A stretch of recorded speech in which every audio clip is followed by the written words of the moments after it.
Hei, täna ma tahan rääkida sinuga sellest, et mida teha siis, kui asjad tunduvad, et on kuhjunud ja sa tunned sihukest nagu ülejoovastavat tunnet, mitte heas mõttes, on ju, overwhelming inglise keeles on võib-olla parem sõna. Et mida sellises olukorras teha? Mina isiklikult ka, kui mul tekib see tunne, et issand, mul on nii palju teha, ma ei jõua teha, see ootab ja nii edasi, siis kõige parem asi, mida ma iseenda jaoks teha, on minna nii-öelda baas soovide või vajaduste juurde. Ehk siis seada paika see fookus, et mida ma päriselt tahan, mis mulle päriselt oluline on. Nii-öelda back to the basics, on ju.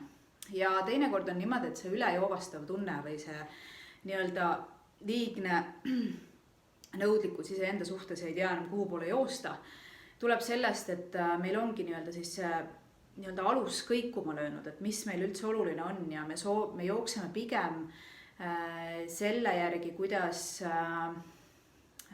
emotsionaalselt siis nii-öelda teiste silmis hea välja näha või hea välja paista või mis iganes.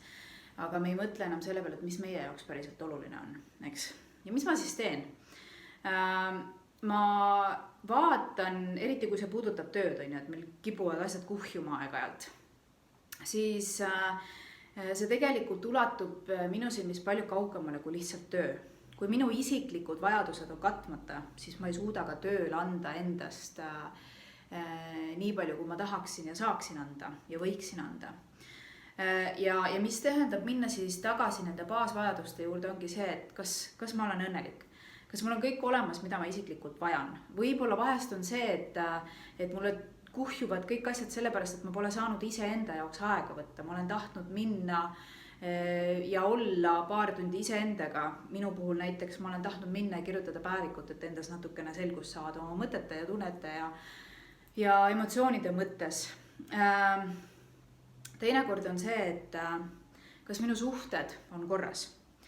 Kui minu jaoks nii-öelda baasvajadused, kui mu suhted ei ole korras, siis mis see teeb?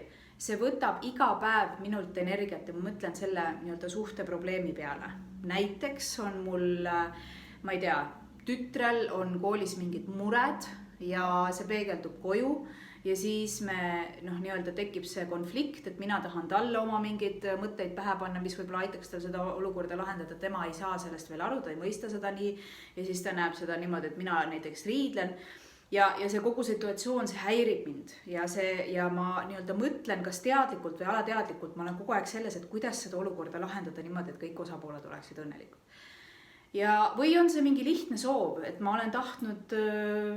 ma ei tea, pikka aega olen tahtnud autot omale, pole leidnud midagi sobivat. Ja endiselt ma olen selles situatsioonis, on ju. Või siis on see, et ma olen ammu tahtnud tööl midagi ära teha, aga kogu aeg justkui nagu ma lükkan seda edasi enda jaoks, eks ma ei ole enda vastu aus. Ja ma ei tee neid asju ära, vaid teen midagi muud, mis siis nii-öelda tunduvad kiiremad või põletavamad asjad. Ehk siis, mis ma teen? Ma võtan paberipastaka, eks, ja kirjutan välja, et mida ma päriselt tahan. Ja ma kirjutangi, ma tahan, et mul oleks see, ma tahan, et mu suhted on sellised, ma tahan minna olla iseendaga, ma ei tea, ma tahan võtta puhkust, mis iganes need asjad on. Ja järgmine samm on loomulikult tegutsemine, eks. Kui need asjad on sulle olulised, siis keskendu sellele, mis on sulle oluline. Sest kui sa lähed selle igapäeva virvarriga kaasa, nii-öelda, ma pean seal olema, ma pean seal tegema, ma pean 3. kohas olema ja siis see ootab mult veel midagi ja Kui sa kogu aeg jooksed nii-öelda, ma pean järgi ja teiste heaolu järgi, siis sa kaotad iseennast ära ja tekibki see, et ei ole sina, ei too tulemusi ja keegi ei saa sellest lõppkokkuvõttes kasu ka. Sina oled tasakaalust väljas.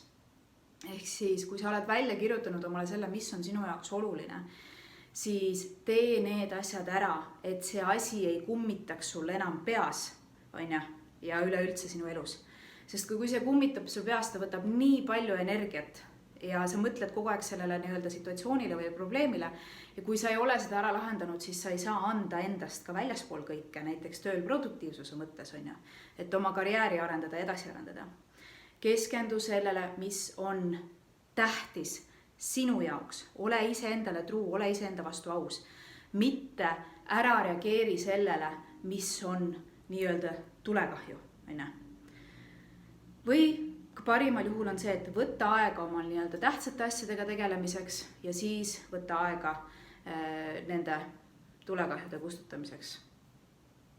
Sa pead keskenduma iseendale, sest et muidu ei ole sul ka teistele midagi anda ja see asi läheb aina rohkem käest ära. Ole iseenda vastu aus. Ja üks põhjus, miks veel, mis ma tahan sulle öelda, miks me kaome ära sinna, et me nii-öelda kipume teisi teenima, teiste jaoks olema ja lähme selle ma pean järgi, on see, et me tahame olla toredad, me tahame olla meeldivad ja nii edasi.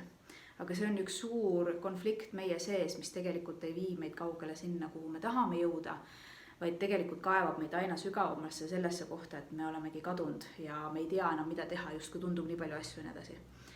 Ehk siis lühidalt kokku võttes, kui sa tunned, et asjad on kasvanud üle pea, mine tagasi enda baasvajaduste juurde, mida sa päriselt vajad, tee need asjad ära, lahenda need asjad ära ja sa oled jälle täidetud ja õnnelik, et sa saad teha neid asju, mis siis annavad teistele ka rohkem väärtust.